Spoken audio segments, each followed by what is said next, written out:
La finca era más impresionante de cerca.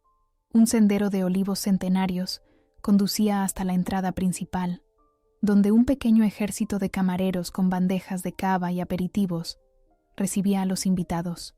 El sol de octubre brillaba con esa luz dorada tan característica del Mediterráneo, haciendo destellar mis medallas. Noté cómo las miradas se posaban en mí, cómo las conversaciones se interrumpían brevemente cuando pasaba. Algunos rostros mostraban curiosidad, otros reconocimiento, y unos pocos, los que más me importaban, desconcierto. Seguí los carteles elegantemente caligrafiados hasta el jardín trasero, donde tendría lugar la ceremonia. Filas de sillas blancas se alineaban frente a un altar improvisado bajo una pérgola cubierta de bugambillas. Los invitados ya estaban tomando asiento, agrupándose en pequeños clanes familiares. Vi a los Martínez, a los Vega, a los Hernández, todos vestidos con sus mejores galas, todos componiendo el cuadro perfecto de una familia española acomodada celebrando una boda. Me mantuve en la periferia, observando. Una antigua costumbre militar, reconocer el terreno antes de avanzar. Fue entonces cuando mi tío Ricardo me vio. Sus ojos se abrieron con sorpresa y luego se entrecerraron, como evaluándome. Se acercó con esa sonrisa forzada que siempre usaba cuando quería aparentar normalidad. «Isabel, qué sorpresa. No esperábamos que vinieras», dijo, dándome 2 besos que apenas rozaron mis mejillas. Sus ojos recorrieron mi uniforme. «Veo que vienes de trabajo». «Hola, tío. No vengo de trabajo. Este es mi atuendo formal», respondí con calma, sosteniendo su mirada. «Ah, claro. Muy patriótico», comentó, con una risa incómoda. «Tu madre debe estar por aquí. Seguro que se alegrará de verte». Dudaba mucho que mi madre se alegrara. Nuestra última conversación, hace 2 años, había terminado con ella colgándome el teléfono después de que me negara a pedir un traslado a Madrid para estar más cerca de la familia, como si la familia fuera un valor supremo por encima de mi carrera, de mi vocación, de mi vida. Mientras mi tío se alejaba, visiblemente aliviado de terminar nuestra interacción, sentí una presencia a mi lado. Era Lucía, mi prima segunda, la única persona de la familia con quien había mantenido algo parecido a una amistad. «Madre mía, Isa, estás espectacular», exclamó, abrazándome con genuino afecto. «No sabía que vendrías. Me alegro tanto de verte». Su sonrisa sincera fue como un oasis en el desierto. Lucía siempre había sido diferente al resto.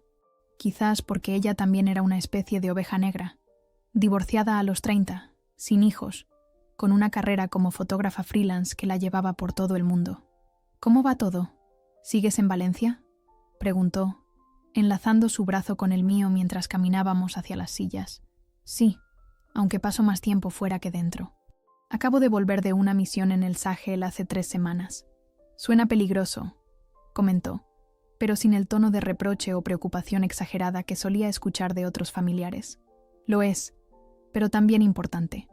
Nos sentamos en la penúltima fila, un lugar perfecto para observar sin ser el centro de atención. Sin embargo, mi uniforme hacía imposible pasar desapercibida. Vi a mi prima Cristina, la hermana de la novia, mirarme fijamente desde el otro lado del pasillo. Nunca nos habíamos llevado bien, pero su hostilidad parecía haber aumentado con los años. Le sostuve la mirada hasta que apartó la suya, incómoda. «No les hagas caso», susurró Lucía. «Están celosos porque tú has tenido el valor de escapar de todo esto». La ceremonia comenzó antes de que pudiera responder.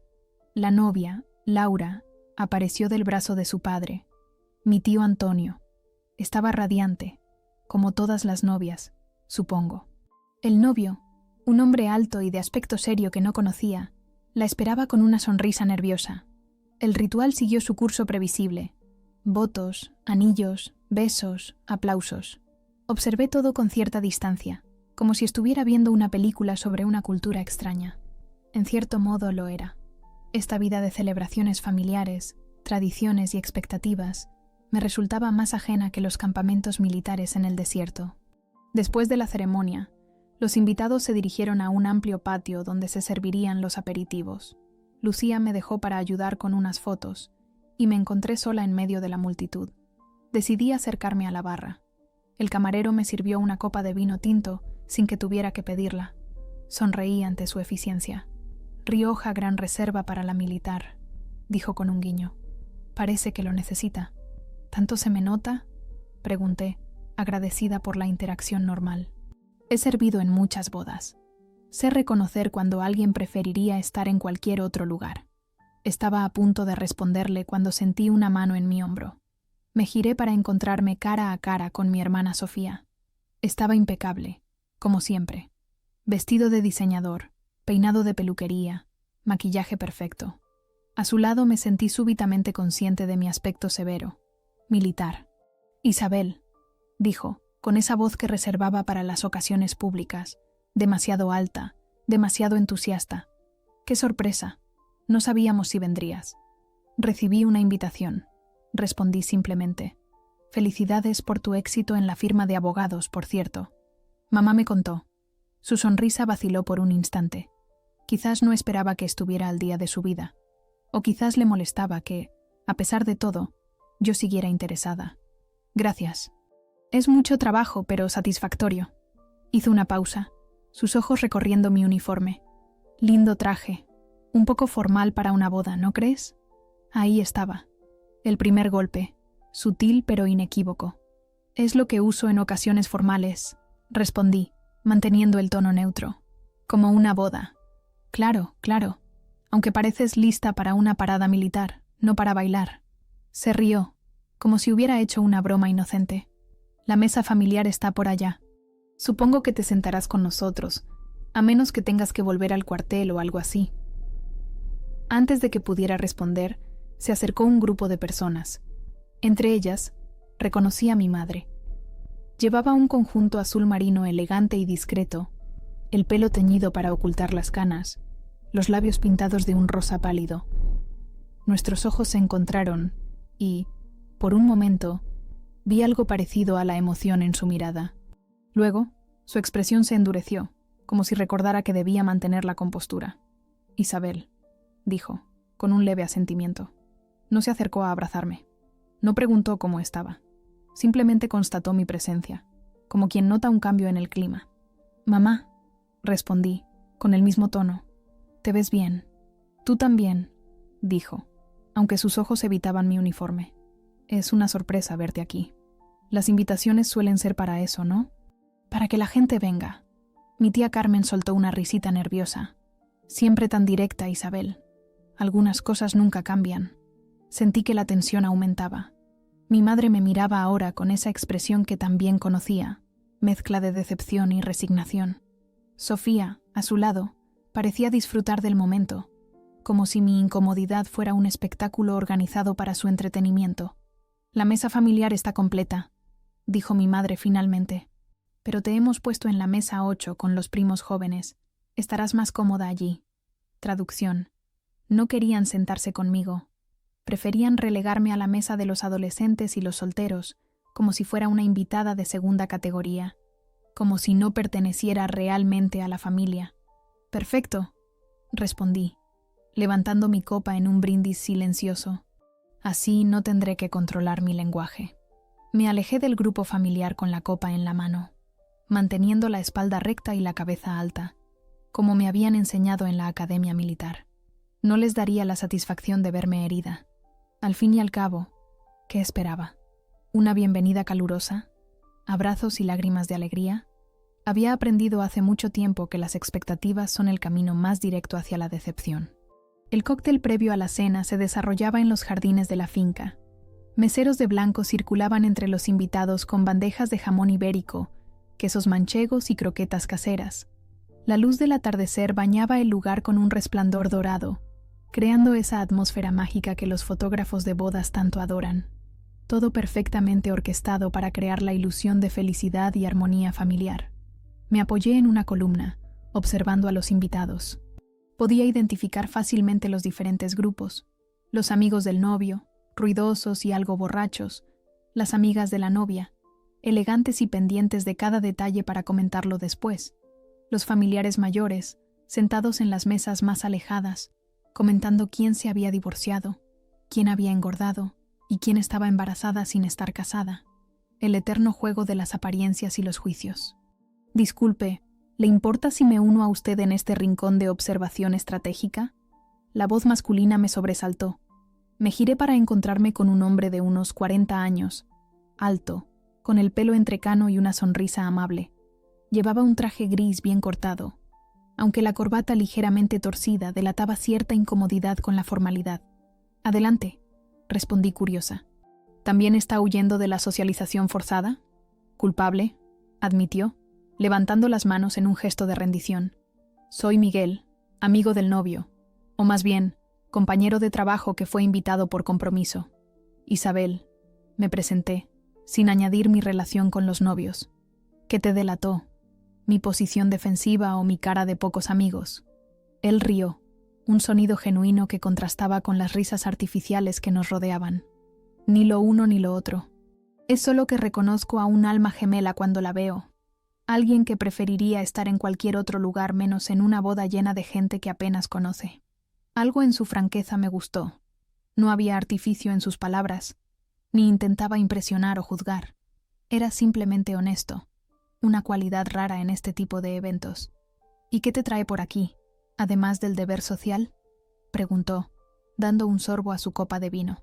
«Lazos familiares que pensé que debía mantener, por alguna razón que ahora mismo no recuerdo», respondí con ironía. «¿Y tú? ¿Compañero de trabajo, dijiste?» «Jefe de departamento en realidad. Carlos, el novio, trabaja en mi equipo. Es un buen chico, trabajador. Pero esto», hizo un gesto abarcando toda la celebración, «no es mi ambiente». Mientras hablaba, noté algo en su postura, en la forma en que sus ojos escaneaban constantemente el entorno. Era un comportamiento que conocía bien. «Militar», dije, no como una pregunta sino como una afirmación. Sus ojos se ensancharon ligeramente, sorprendidos. «Ex-militar», corrigió. «Infantería de marina, hace muchos años. ¿Cómo lo supiste?» Sonreí reconociendo la conexión. «Toma un soldado para reconocer a otro. Ejército de Tierra, capitana Isabel Martínez Vega». Su expresión cambió sutilmente. Me miró con más atención, y vi el momento exacto en que la comprensión iluminó su rostro. «Espera, ¿Martínez Vega? ¿La capitana Martínez de la operación en el Sahel? ¿La que dirigió la evacuación en Bamako?» Ahora era yo la sorprendida. Pocas personas fuera del ámbito militar conocían esa operación, y menos aún mi papel en ella. Había sido clasificada, apenas mencionada en la prensa. «¿Cómo sabes eso?», pregunté repentinamente alerta. «Trabajo en el Ministerio de Defensa, Departamento de Logística», explicó rápidamente, bajando la voz. «Tu nombre apareció en varios informes que pasaron por mi escritorio. Lo que hiciste, salvaste muchas vidas esa noche». Sentí una mezcla de emociones, inquietud por ser reconocida, pero también una extraña validación. Durante años mi familia había minimizado mi carrera, tratándola como una fase rebelde, una forma de llamar la atención. Y aquí estaba este desconocido, reconociendo no solo mi rango, sino mi trabajo, mis logros. «Solo cumplía con mi deber», respondí automáticamente, la respuesta estándar que siempre daba cuando alguien mencionaba Bamako. La verdad era mucho más complicada. Noches sin dormir planificando la ruta, la angustia de tener vidas dependiendo de mis decisiones, el terror constante de cometer un error que resultara fatal. «Ambos sabemos que fue mucho más que eso», dijo Miguel, con una seriedad que contrastaba con su tono ligero anterior. «Mi sobrino estaba en ese convoy. Me contó cómo mantuviste la calma cuando los disparos comenzaron, cómo reorganizaste la formación cuando perdieron las comunicaciones». No supe qué responder. Esa noche en Bamako había sido uno de los momentos más difíciles de mi carrera, pero también uno de los que más me habían definido como oficial. Habíamos perdido a 2 hombres, pero salvado a más de 50 civiles. Un éxito según los estándares militares, una tragedia según los humanos. «¿Tu sobrino está bien?», pregunté finalmente. «Sí, gracias a ti. Ahora está destinado en Ceuta, con una niña de 2 años que no existiría si no fuera por tus decisiones esa noche». Sentí un nudo en la garganta. En el ejército, rara vez veíamos las consecuencias positivas de nuestras acciones a largo plazo. Salvábamos vidas, sí, pero luego seguíamos adelante, hacia la siguiente crisis, la siguiente misión. Saber que había un niño en el mundo, una nueva vida, parcialmente gracias a mis órdenes aquella noche, era abrumador. Miguel debió notar mi emoción, porque cambió hábilmente de tema. Entonces, ¿qué relación tienes con los novios? Déjame adivinar. ¿Eres la prima rebelde que la familia no esperaba ver? Reí, agradecida por el cambio de tono. Casi. Prima de la novia. Y sí, definitivamente no esperaban verme aquí. Probablemente esperaban que siguiera en alguna base remota, convenientemente lejos para no perturbar su imagen perfecta de familia tradicional española. Ah, la oveja negra, asintió comprensivamente. Conozco bien ese papel. En mi familia, cometí el imperdonable pecado de divorciarme y preferir vivir en un apartamento en Madrid en lugar de volver al pueblo y hacerme cargo del negocio familiar. ¿Qué negocio?, pregunté, genuinamente interesada. Olivos. Cientos de hectáreas de olivos en Jaén. Generaciones de Fernández produciendo aceite de oliva. Y yo, el mayor de 3 hermanos, eligiendo estudiar ingeniería y unirme al ejército. Un traidor a la tradición. Brindemos por los traidores entonces, propuse, levantando mi copa. Por elegir nuestro propio camino. Por elegir nuestro propio camino, repitió, chocando suavemente su copa con la mía. En ese momento, mientras el sol comenzaba a ponerse tras los viñedos y el bullicio de la fiesta continuaba a nuestro alrededor, sentí que algo cambiaba. No era solo haber encontrado a alguien que reconocía mi trabajo, que validaba mis elecciones. Era algo más profundo, la sensación de no estar sola en este lugar donde siempre me había sentido extranjera. Mi teléfono vibró en el bolsillo de mi uniforme.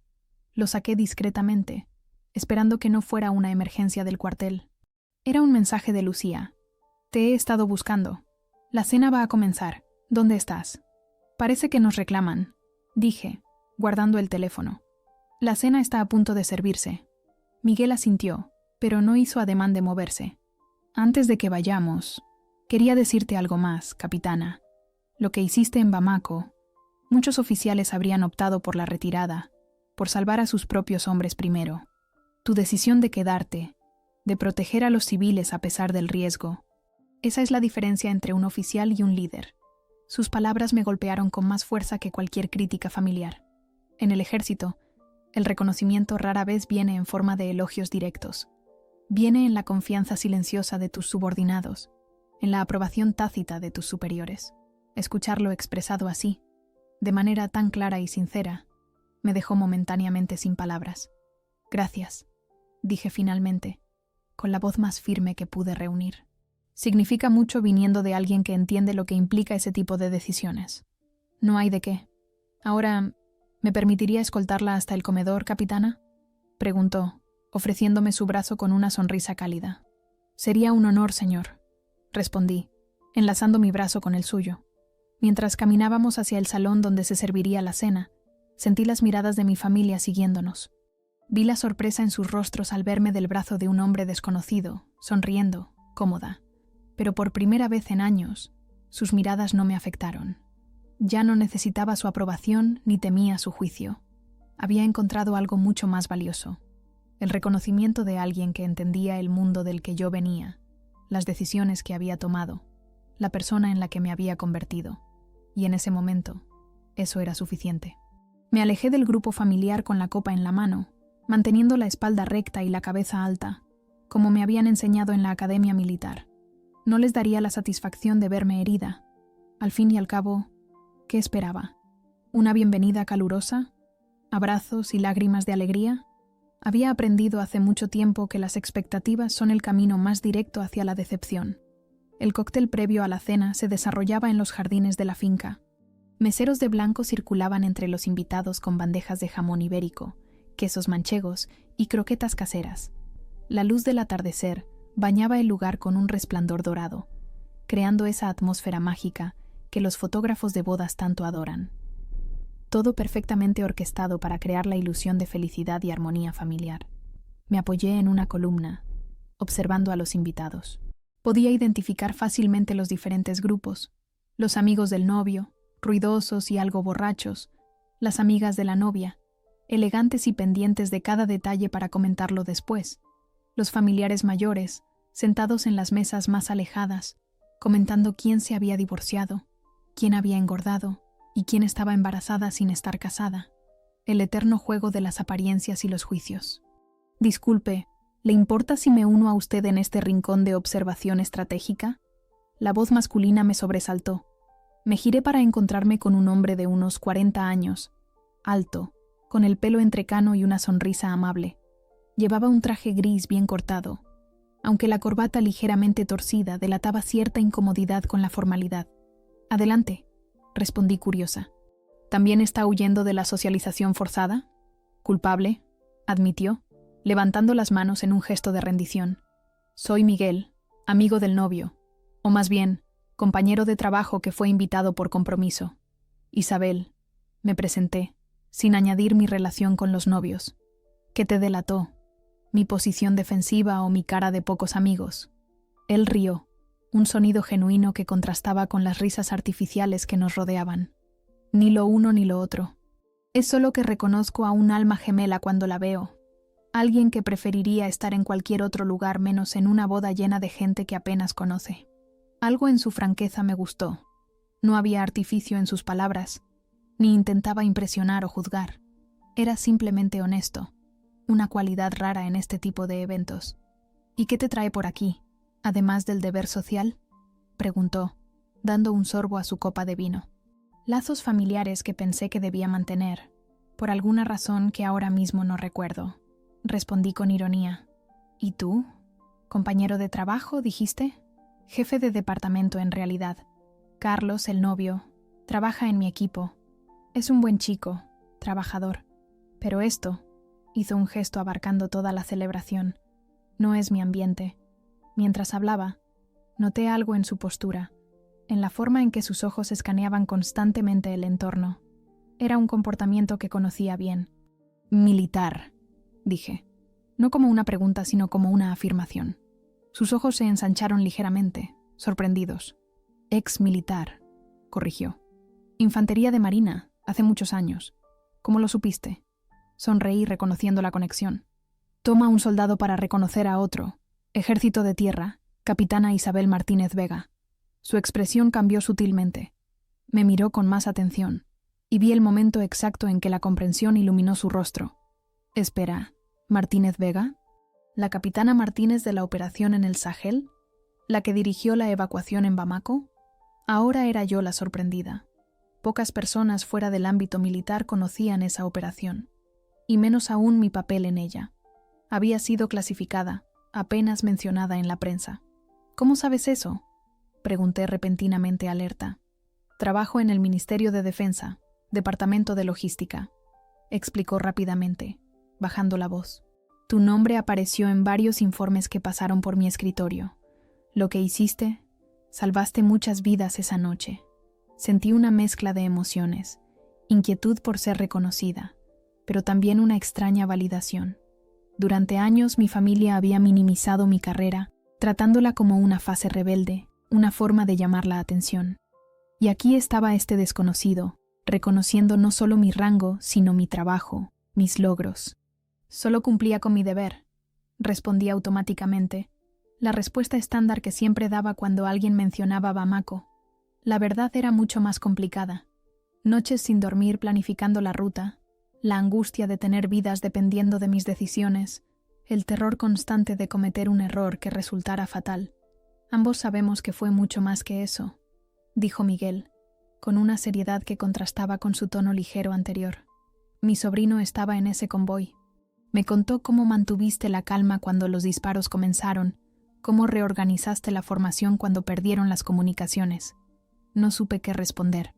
Esa noche en Bamako había sido uno de los momentos más difíciles de mi carrera, pero también uno de los que más me habían definido como oficial. Habíamos perdido a 2 hombres, pero salvado a más de 50 civiles. Un éxito según los estándares militares, una tragedia según los humanos. «¿Tu sobrino está bien?», pregunté finalmente. «Sí, gracias a ti. Ahora está destinado en Ceuta, con una niña de 2 años que no existiría si no fuera por tus decisiones esa noche». Sentí un nudo en la garganta. En el ejército, rara vez veíamos las consecuencias positivas de nuestras acciones a largo plazo. Salvábamos vidas, sí, pero luego seguíamos adelante, hacia la siguiente crisis, la siguiente misión. Saber que había un niño en el mundo, una nueva vida, parcialmente gracias a mis órdenes aquella noche, era abrumador. Miguel debió notar mi emoción, porque cambió hábilmente de tema. Entonces, ¿qué relación tienes con los novios? Déjame adivinar. ¿Eres la prima rebelde que la familia no esperaba ver? Reí, agradecida por el cambio de tono. Casi, prima de la novia. Y sí, definitivamente no esperaban verme aquí. Probablemente esperaban que siguiera en alguna base remota, convenientemente lejos para no perturbar su imagen perfecta de familia tradicional española. Ah, la oveja negra, asintió comprensivamente. Conozco bien ese papel. En mi familia, cometí el imperdonable pecado de divorciarme y preferir vivir en un apartamento en Madrid en lugar de volver al pueblo y hacerme cargo del negocio familiar. ¿Qué negocio?, pregunté, genuinamente interesada. Olivos. Cientos de hectáreas de olivos en Jaén, generaciones de Fernández produciendo aceite de oliva, y yo, el mayor de 3 hermanos, eligiendo estudiar ingeniería y unirme al ejército. Un traidor a la tradición. Brindemos por los traidores, entonces, propuse, levantando mi copa. Por elegir nuestro propio camino. Por elegir nuestro propio camino, repitió, chocando suavemente su copa con la mía. En ese momento, mientras el sol comenzaba a ponerse tras los viñedos y el bullicio de la fiesta continuaba a nuestro alrededor, sentí que algo cambiaba. No era solo haber encontrado a alguien que reconocía mi trabajo, que validaba mis elecciones. Era algo más profundo.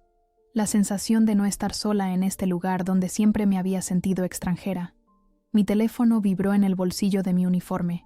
Lo saqué discretamente, esperando que no fuera una emergencia del cuartel. Era un mensaje de Lucía. Te he estado buscando. La cena va a comenzar. ¿Dónde estás? Parece que nos reclaman, dije guardando el teléfono.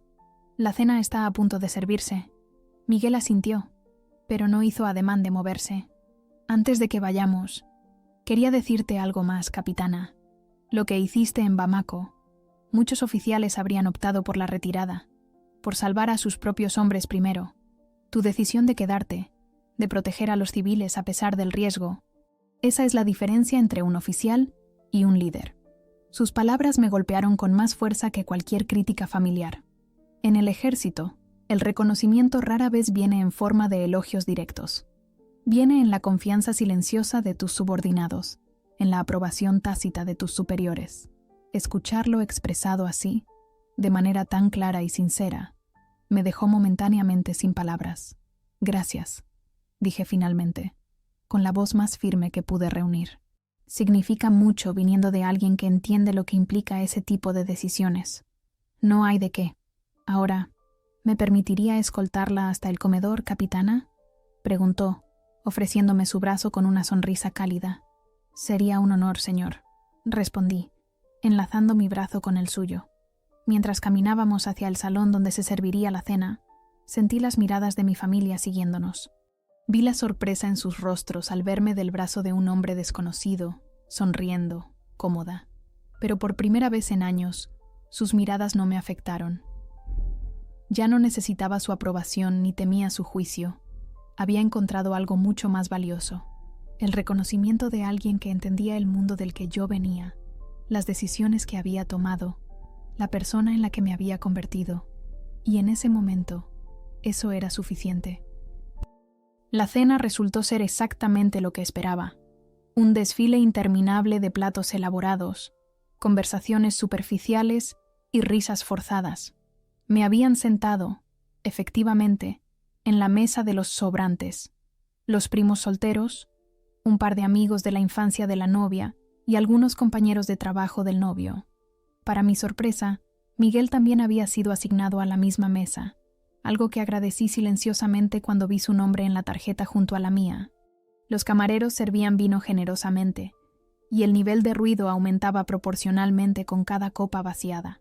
En la mesa principal, mi tía Carmen gesticulaba exageradamente mientras contaba alguna historia, probablemente exagerando sus logros o los de sus hijos.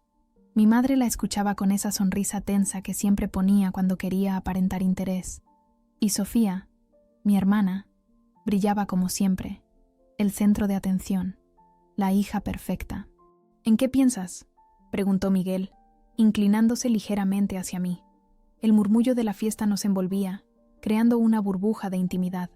En lo extraño que es estar aquí, respondí, jugando con la copa de vino, observando a mi familia como si fueran personajes de una obra que vi hace mucho tiempo. Reconozco los papeles, las líneas, pero ya no me siento parte del elenco. Miguel asintió comprendiendo. ¿Cuánto tiempo hace que no los veías? A la mayoría 5 años. A mi madre y mi hermana, 2. Hablamos por teléfono ocasionalmente, pero las conversaciones son breves. ¿Por el ejército? Por todo. Suspiré, buscando las palabras. No es solo mi profesión, aunque eso fue el catalizador. Es toda una forma de ver la vida. Ellos nunca entendieron por qué querría servir, arriesgarme, vivir fuera de lo que consideran normal. En ese momento, el primo de la novia, Javier, se inclinó desde el otro lado de la mesa.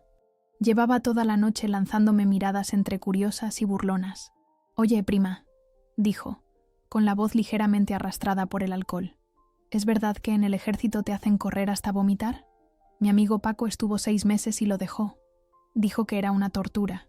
Sentí a Miguel tensarse a mi lado, pero le dirigí una mirada tranquilizadora. Estaba acostumbrada a este tipo de comentarios. «Depende de tu condición física, Javier», respondí con calma, «y de tu actitud. Algunos lo ven como una tortura, otros como un desafío. ¿Y tú? ¿Por qué sigues ahí después de tantos años? ¿No quieres, no sé, una vida normal?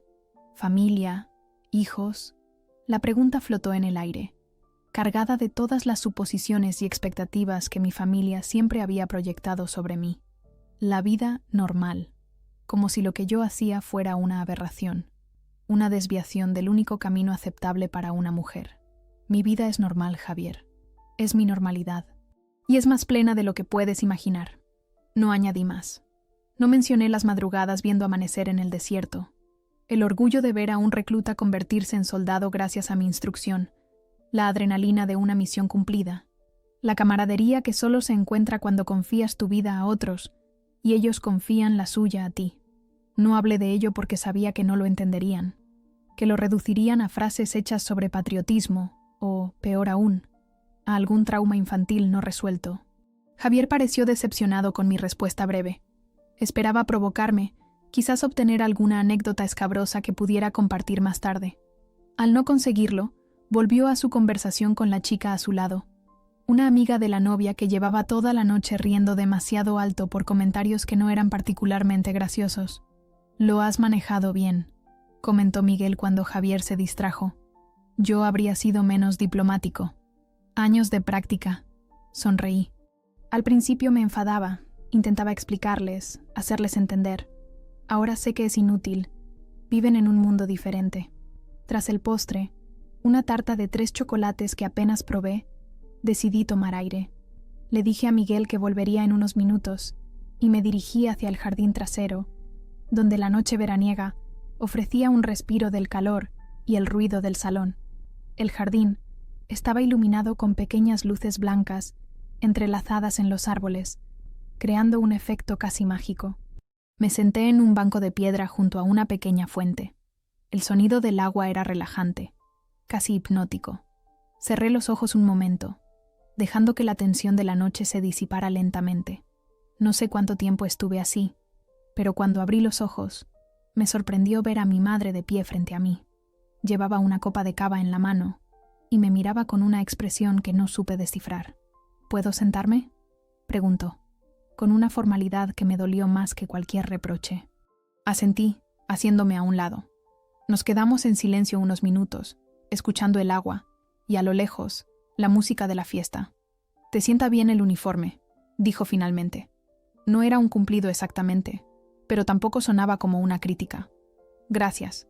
Más silencio. Tantas cosas que decir, y ninguno de los dos sabía por dónde empezar. «Tu padre estaría orgulloso», añadió, casi en un susurro. Sus palabras me golpearon como una ola inesperada. Mi padre, fallecido cuando yo tenía 16 años.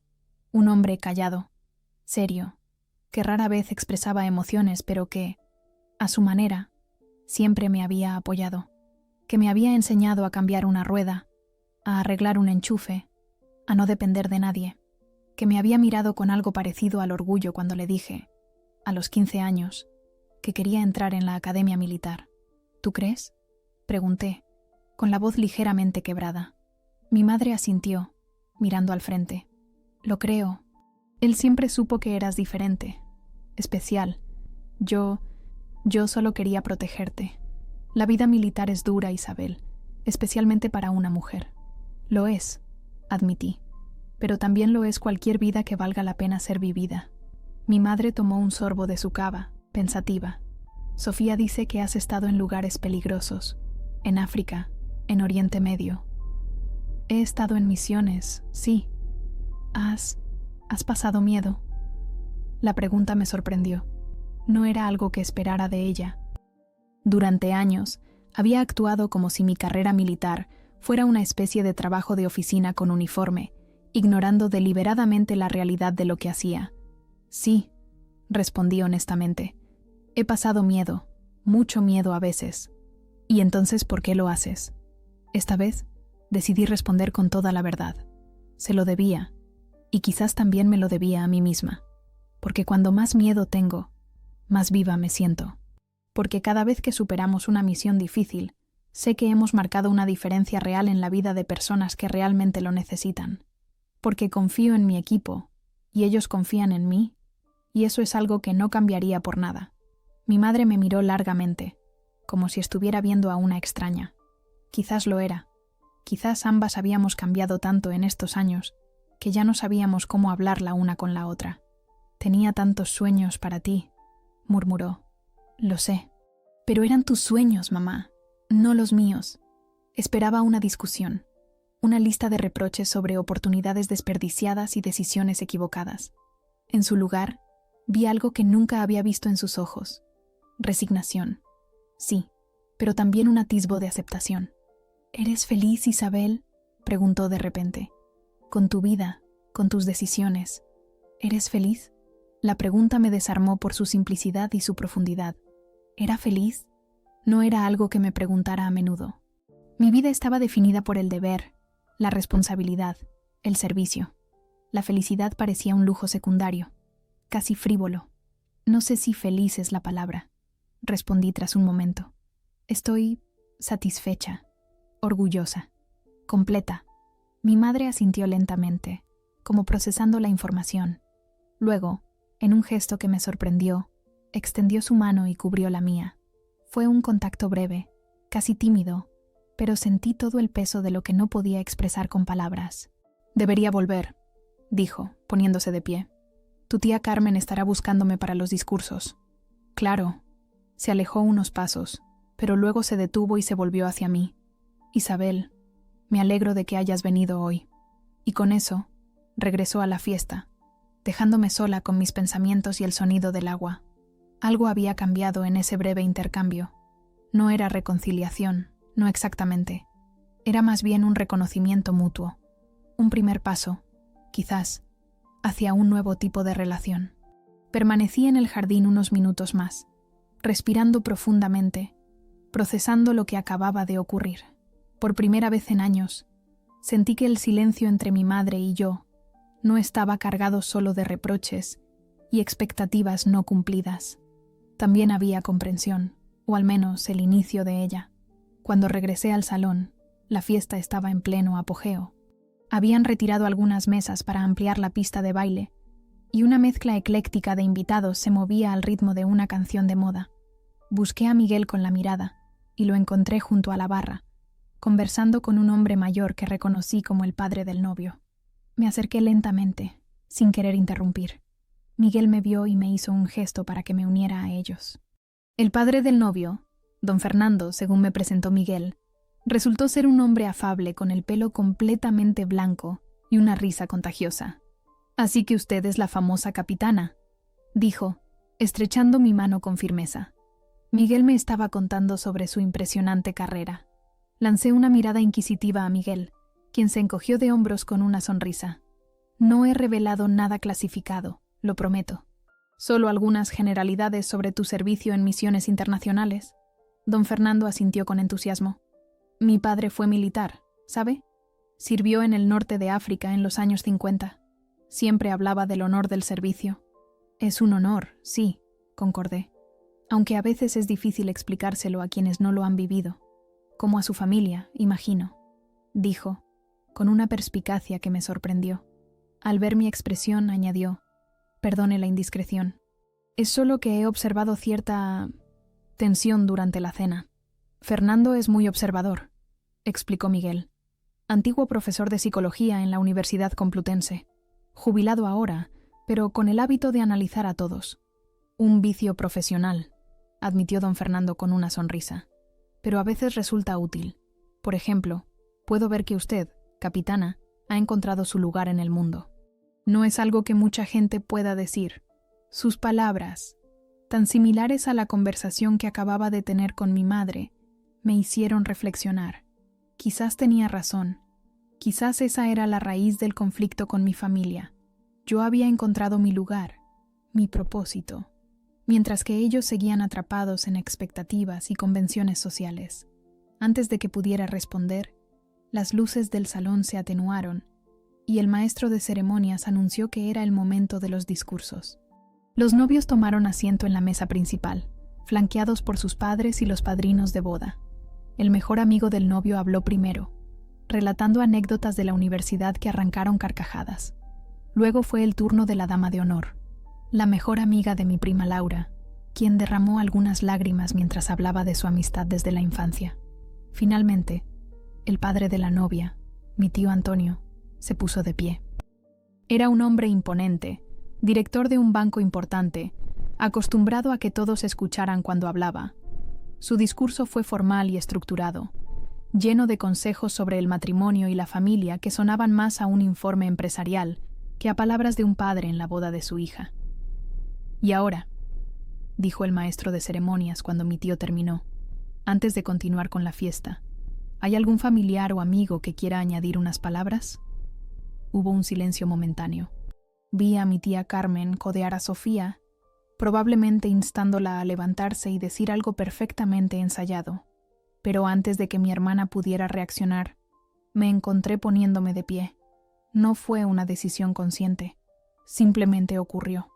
Como tantas veces en el campo de batalla cuando el instinto toma el control, sentí todas las miradas converger en mí mientras caminaba hacia el centro del salón. El uniforme me daba confianza, como una armadura contra los juicios y las expectativas. Tomé el micrófono que me ofrecía el maestro de ceremonias y me volví hacia los novios. Laura, Carlos, comencé, sorprendida por la firmeza de mi propia voz. Primero, felicidades. No nos conocemos mucho, Carlos, pero si Laura te eligió, debe ser porque ves en ella lo que todos los que la queremos vemos. Una mujer valiente, inteligente y con un corazón enorme. Vi a mi prima sonreír, genuinamente sorprendida por mis palabras. Continué, dejando que las palabras fluyeran naturalmente. No soy experta en bodas o en relaciones convencionales. Mi vida ha tomado un camino diferente. Pero si algo he aprendido en estos años es sobre el valor de la confianza, la lealtad y el compromiso, sobre estar dispuesto a luchar por lo que crees, incluso cuando es difícil, especialmente cuando es difícil. Hice una pausa, notando el silencio absoluto que reinaba en el salón. Incluso los camareros se habían detenido para escuchar. El matrimonio, supongo, es como una misión a largo plazo.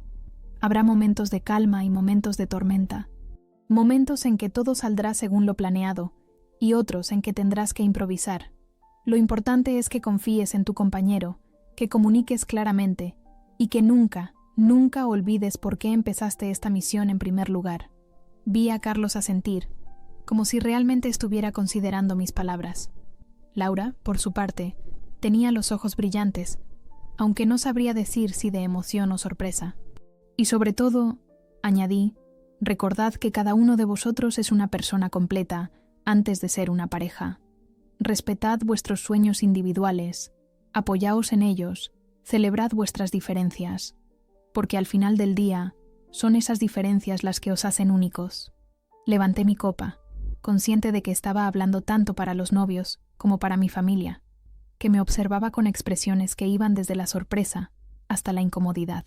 Por Laura y Carlos, por el valor de seguir vuestro propio camino, por la felicidad que se encuentra cuando te atreves a ser auténtico. Un murmullo de por Laura y Carlos recorrió el salón, y todos bebieron. Devolví el micrófono y regresé a mi mesa, donde Miguel me esperaba con una sonrisa de aprobación. Don Fernando, a su lado, me guiñó un ojo. Discurso valiente, capitana, comentó Miguel cuando me senté. No estaba planeado, admití. No sé qué me poseyó.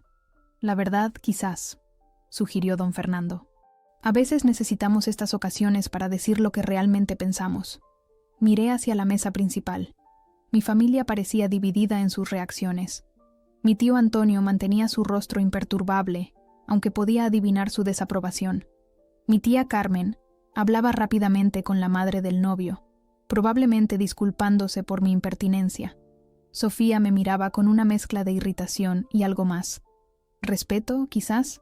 Y mi madre me observaba con una expresión pensativa, casi evaluativa, como si estuviera viendo algo nuevo en mí. La música comenzó de nuevo, y las parejas se dirigieron a la pista de baile. Para mi sorpresa, vi a Laura separarse de su nuevo marido y caminar directamente hacia nuestra mesa. Se detuvo frente a mí, elegante en su vestido de novia. «Isabel», dijo, con una sonrisa genuina, «gracias por tus palabras. Fueron inesperadas, pero hermosas». «De nada», respondí, algo incómoda con su gratitud. «Fue sincero». «Lo sé», asintió. «Por eso significó tanto. Escucha, sé que no hemos estado muy en contacto estos años, pero me gustaría que eso cambiara. Tal vez podríamos quedar cuando vuelva de la luna de miel, un café o una cena, ponernos al día». Su oferta me sorprendió. Laura y yo habíamos sido cercanas de niñas, pero como con el resto de la familia, nos habíamos distanciado con los años.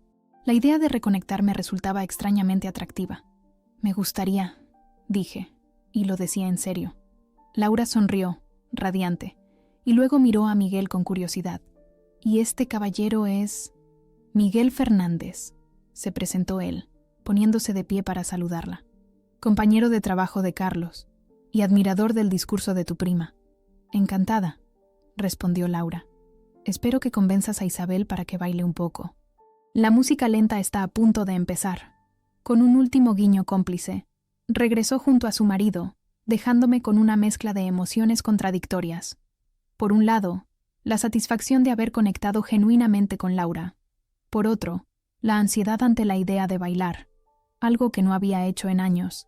Como predijo Laura, la banda comenzó a tocar una balada clásica. Miguel me miró con una ceja levantada. «¿Qué dices, capitana? ¿Te atreves a una misión en la pista de baile?» Estaba a punto de rechazar la invitación, cuando vi algo que me dejó momentáneamente sin palabras. Mi madre se había levantado y caminaba directamente hacia nosotros. Se detuvo frente a nuestra mesa, con una determinación en su mirada que me recordó, sorprendentemente, a mí misma. «Isabel», dijo, con la voz ligeramente temblorosa. Me preguntaba si podríamos hablar un momento. «En privado». Miguel, con un tacto perfecto, se excusó para ir por más bebidas. Mi madre ocupó su silla, visiblemente nerviosa. Sus manos, normalmente tan seguras, jugueteaban con el borde de su bolso. «Tu discurso», comenzó, y se detuvo, como buscando las palabras. «Fue muy bonito. No sabía que podías hablar así». «Hay muchas cosas que no sabes de mí, mamá», respondí, sin agresividad, solo constatando un hecho. «Lo sé», asintió. «Y eso es culpa mía, en gran parte. Después de que tu padre muriera, estaba tan concentrada en mantener todo bajo control, en que Sofía y tú tuvierais una vida estable, que no quise ver que tú necesitabas algo diferente». Sus palabras me dejaron sin aliento. Nunca habíamos hablado así, con esta franqueza. Era como si el discurso hubiera roto alguna barrera invisible entre nosotras. «No fue tu culpa», dije finalmente. «Somos diferentes. Eso es todo. Tú encontraste tu camino. Yo encontré el mío. Pero te juzgué por ello», insistió. «Te hice sentir que tu elección era menos válida que la de tu hermana, que era una fase, una rebeldía, no una vocación real. No podía negarlo. Durante años, ese había sido exactamente el mensaje, que mi carrera militar era una forma de llamar la atención, de huir de las responsabilidades reales de la vida adulta. ¿Qué cambió?, pregunté, genuinamente curiosa. Mi madre suspiró, mirando hacia la pista de baile donde las parejas se movían lentamente. Verte hoy, escucharte hablar con tanta convicción. Y también hizo una pausa, casi avergonzada. También vi cómo te miraba ese hombre, Miguel, con respeto, con admiración genuina. Me hizo darme cuenta de que quizás yo nunca te he mirado así. Nunca he visto realmente quién eres. Sus palabras me conmovieron más de lo que quería admitir. Sentí un nudo en la garganta y tuve que respirar profundamente para controlarlo. Años de entrenamiento militar me habían enseñado a manejar mis emociones en situaciones extremas, pero nada me había preparado para este momento de vulnerabilidad con mi madre. Aún estamos a tiempo, dije finalmente, extendiendo mi mano hacia ella, para conocernos, de verdad. Mi madre tomó mi mano, apretándola con una fuerza sorprendente para una mujer de su edad. Me gustaría eso, dijo, con los ojos brillantes. Me gustaría mucho. La fiesta continuó hasta bien entrada la madrugada. Después de mi conversación con mi madre, algo había cambiado en el ambiente. No era un cambio dramático. No hubo abrazos efusivos ni lágrimas de reconciliación como en las películas. Fue algo más sutil, como cuando la niebla comienza a disiparse lentamente y los contornos se vuelven más claros. Mi tía Carmen seguía lanzándome miradas de desaprobación cuando creía que no la veía. Mi tío Antonio mantuvo su distancia, refugiándose en conversaciones sobre golf y política con otros hombres de su edad. Pero hubo pequeños gestos. Lucía insistiendo en tomar una foto conmigo. Mi prima Laura presentándome a su marido como mi prima Isabel, la militar, con un tono que sonaba a orgullo genuino. Incluso Sofía se acercó en un momento para pedirme el número de Miguel, alegando que parecía un hombre interesante, lo que interpreté como su manera torpe de mostrar aprobación. A medianoche, cuando cortaron la tarta nupcial, me encontraba sentada junto a Miguel en una mesa cerca de la pista de baile.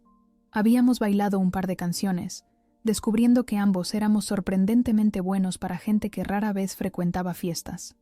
Ahora observábamos a los invitados, cada vez más desinhibidos gracias al alcohol y a la atmósfera festiva. ¿En qué piensas?, preguntó Miguel, notando mi silencio. En lo extraño que es todo esto, respondí. Hace 24 horas estaba convencida de que esta noche sería un desastre, que me iría sintiéndome peor que cuando llegué. ¿Y ahora? Ahora no estoy segura. No ha sido perfecto, ni mucho menos, pero algo ha cambiado. O quizás la que ha cambiado soy yo. Miguel sonrió, esa sonrisa tranquila que había llegado a apreciar en las últimas horas. A veces volver es necesario para darnos cuenta de que ya no pertenecemos al mismo lugar, pero que eso está bien, que podemos crear nuevas formas de relación. Sus palabras resonaron en mí. Quizás eso era exactamente lo que estaba ocurriendo. No una reconciliación completa con mi pasado, sino una renegociación de los términos. Una forma de relacionarme con mi familia que respetara quién era yo ahora, sin negar nuestras diferencias. La banda comenzó a tocar una canción lenta, una balada romántica que recordaba vagamente de mi adolescencia. Las parejas se formaron en la pista, moviéndose suavemente al ritmo de la música. Vi a Laura y Carlos en el centro, perdidos en su propio mundo. A mis tíos, bailando con la familiaridad de décadas juntos. A mi madre, sorprendentemente, aceptando la invitación de don Fernando para un baile casual. Una última pieza antes de irnos, sugirió Miguel, ofreciéndome su mano. La tomé sin dudar. Mientras bailábamos, me permití relajarme por completo, apoyando ligeramente mi cabeza en su hombro. Olía a una mezcla de aftershave y algo indefinible, reconfortante. Por primera vez en toda la noche, quizás en mucho tiempo, sentí que podía bajar la guardia. ¿Sabes qué es lo más curioso de todo esto?, murmuré, medio para él, medio para mí misma. Durante años, pensé que necesitaba su aprobación, que si mi familia entendiera mis decisiones, si las respetara, por fin me sentiría completa. Pero hoy me he dado cuenta de que ya lo estoy, que la validación que buscaba ya la tengo, dentro de mí. Miguel asintió, comprendiendo sin necesidad de más explicaciones, Es la lección más difícil de aprender, dijo, y la más liberadora. La canción terminó, y con ella sentí que algo se cerraba en mi interior. Un capítulo, quizás, o simplemente una herida antigua que por fin comenzaba a sanar correctamente. Creo que es hora de irme, dije, sorprendiéndome a mí misma con la decisión. No era una huida, como habría sido hace unas horas. Era simplemente el reconocimiento de que había cumplido con lo que había venido a hacer. Había enfrentado a mi familia, a mis miedos, a mis propios prejuicios sobre ellos. Había dicho lo que necesitaba decir. El resto vendría con tiempo, si tenía que venir. Miguel me acompañó hasta la mesa para recoger mi pequeño bolso. Le había dicho que no era necesario que se fuera también, que la noche aún era joven, pero insistió en al menos acompañarme hasta mi coche. Nos despedimos discretamente de los más cercanos. Laura me abrazó con fuerza, prometiendo llamarme pronto. Lucía me hizo prometer que nos veríamos en Valencia la próxima semana. Mi madre, ocupada con algunos invitados mayores, simplemente me miró desde el otro lado del salón y asintió levemente, un gesto que contenía más de lo que las palabras podrían expresar. El aire nocturno era fresco cuando salimos. El cielo estaba despejado, cuajado de estrellas que brillaban con una claridad imposible en la ciudad. El aparcamiento estaba en silencio, solo interrumpido por el sonido amortiguado de la música que llegaba desde el interior. «Ha sido una noche interesante», comentó Miguel mientras caminábamos hacia mi coche. «Ciertamente no lo que esperaba», admití. «Gracias por todo. Por la compañía, por las conversaciones, por entender». «Ha sido un placer, capitana», respondió con una sonrisa. «Y un honor». Llegamos junto a mi Seat. La luz de la luna se reflejaba en la carrocería, dándole un aspecto casi fantasmal. Busqué las llaves en mi bolso, repentinamente consciente de que no quería que la noche terminara. No así. No todavía. «¿Sabes?», dijo Miguel, como leyendo mis pensamientos. «Hay un café en Valencia que abre toda la noche. Sirven el mejor chocolate con churros de la ciudad. Por si algún día quieres continuar nuestra conversación». Sonreí, agradecida por la oferta que no era realmente una oferta, sino una promesa velada de que esto no era un final. «Me gustaría eso», respondí. «Me gustaría mucho». Intercambiamos números, un proceso que resultó curiosamente formal después de la intimidad de nuestras conversaciones.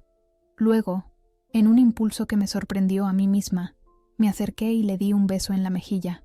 Un gesto simple, casi casto, pero que contenía una promesa. «Conduce con cuidado», dijo, con esa voz que había aprendido a apreciar en tan pocas horas. «Siempre», respondí. «Es parte del entrenamiento». Entré en el coche y lo puse en marcha. A través del retrovisor, vi a Miguel de pie junto al camino, observándome partir. No hizo ningún gesto dramático de despedida. Simplemente se quedó allí, una presencia sólida y tranquilizadora en la noche. Mientras conducía por el camino de tierra que llevaba a la carretera principal, mis pensamientos volvieron a la noche que terminaba, a las miradas, las palabras, los silencios, a mi discurso improvisado, a la conversación con mi madre, a la promesa de Laura de mantenernos en contacto, a Miguel y a la posibilidad que representaba. No sabía si algo cambiaría realmente después de esta noche, si las llamadas con mi madre serían menos tensas, si Sofía dejaría de tratarme como la hermana problemática, si mis tíos llegarían a verme como algo más que la sobrina que eligió un camino extraño. Pero por primera vez me di cuenta de que no dependía enteramente de ellos, que yo también tenía un papel en esta historia y que podía elegir cómo interpretarlo. La carretera se abría ante mí, oscura pero clara bajo la luz de la luna. Encendí la radio y encontré una emisora que tocaba música clásica, Albéniz de nuevo, como una señal. Mientras los primeros acordes de Asturias llenaban el coche, sentí una calma que no había experimentado en mucho tiempo. Había venido a esta boda con miedo, con resentimiento, con la armadura puesta. Me iba con algo diferente, no con todas las respuestas, no con todas las heridas sanadas, pero sí con la certeza de que ya no necesitaba la aprobación de nadie para saber quién era yo. El camino hacia Valencia era largo, pero no me importaba. La noche era hermosa, la música perfecta, y por primera vez en años me sentía en paz con mi pasado, mi presente y las posibilidades del futuro. A medio camino, Mi teléfono sonó con un mensaje. Esperé a llegar a una gasolinera para leerlo. Era de Miguel. El café se llama La Aurora. Abierto toda la noche, como te dije. Por si acaso mañana no puedes dormir pensando en todo lo ocurrido. Yo estaré allí a las 10. Sin presiones, sin expectativas. Solo dos veteranos compartiendo historias y churros. Sonreí en la oscuridad de mi coche. Quizás mañana a las 10 estaría en ese café. Quizás no. Lo importante era que ahora tenía opciones, posibilidades, caminos que se abrían ante mí. Regresé a la carretera, sintiendo el peso del uniforme de una manera diferente. Ya no era una declaración, una defensa, una barrera.